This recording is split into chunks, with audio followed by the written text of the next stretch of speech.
Live from the red carpet at the American Music Awards with Miguel and Holly and Benny Blanco. How are you? Hi. Hi. How are you guys? Oh, we're good. Wonderful, wonderful. Now, I want to talk about, I love your toes right here. You Right. have your toe. What's this nail polish that you have on? I love this. I have little little flowers. I mean, it's glitter. I have glitter, You're little glittered up. flowers. Glittered My up. friend does them for me.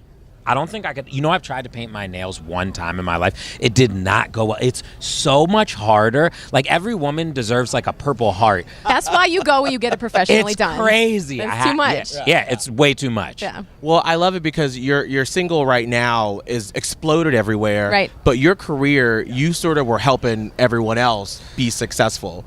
Like, what made you say, you know what, I want the limelight now. I want to be on stage. Honestly, it just kind of happened. I don't want to be on stage. I hate it. I hate it all. So basically what happened was I was making songs for so long. You know, I've been doing it for 10, 12 years, whatever. And it gets to the point where you're just like, man, I just want to do something different. And then I like asked my friends, I was like, guys, what if I did this? Like, and I asked my artist friends. I remember Ed Sheeran was like the first guy I asked, and I'm like, what if I did this? And I was hoping he was going to be like, dude, just like shut up and sit down and make the songs. But he was just like, oh my God, I can't believe you haven't done it sooner. And I was like, really? And then I asked a few more people, and then they just kept saying, and then songs just started happening. So how does it feel to you to now be on the songs and not just behind the scenes? It feels the same until I have to do stuff like this. And then I feel highly nervous.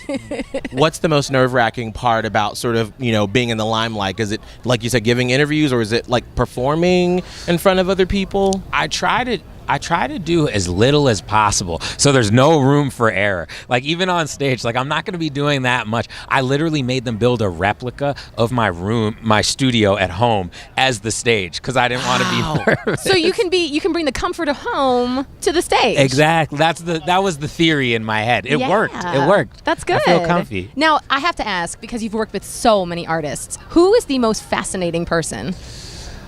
Man, the most every artist is like, honestly, I know see, hey girl, I know she's the most fascinating. I know things about every artist that I could write a tell-all book when I'm 70. Are you going to? No. No, those things come to the grave.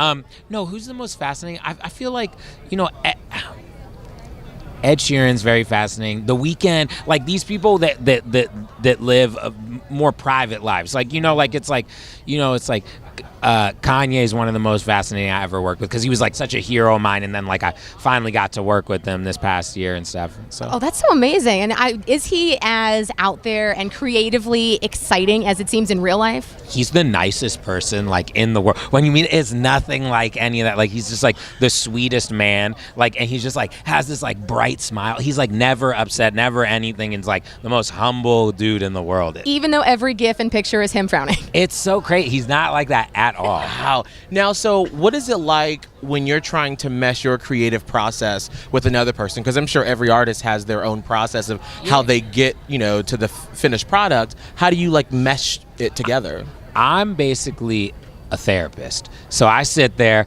and I go and I say, hey, what do we want to write about? What's going on in your life? What's this? And my job is to be like, here's the best way I can explain it. I'm supposed to be like if someone's lifting weights, I'm the spotter behind them. You know, I'm not trying to be the weightlifter. I'm trying to just like hold them up, say, oh, maybe we'll lift it up here a little bit. Maybe we'll just let you be for a second and I'm just right behind you. You know, you're their stepping stool. You know what I'm saying? Well, it's so awesome. We're so excited that you decided to finally be brave and to do your own thing. And you go guys out got to there. spot me. Okay. We're spotting We're here for you. I can life coach you. Don't worry. Thank you so got much. it. Thank you, Benny Amazing. Blanco, live Thank from the you, American guys. Music Awards.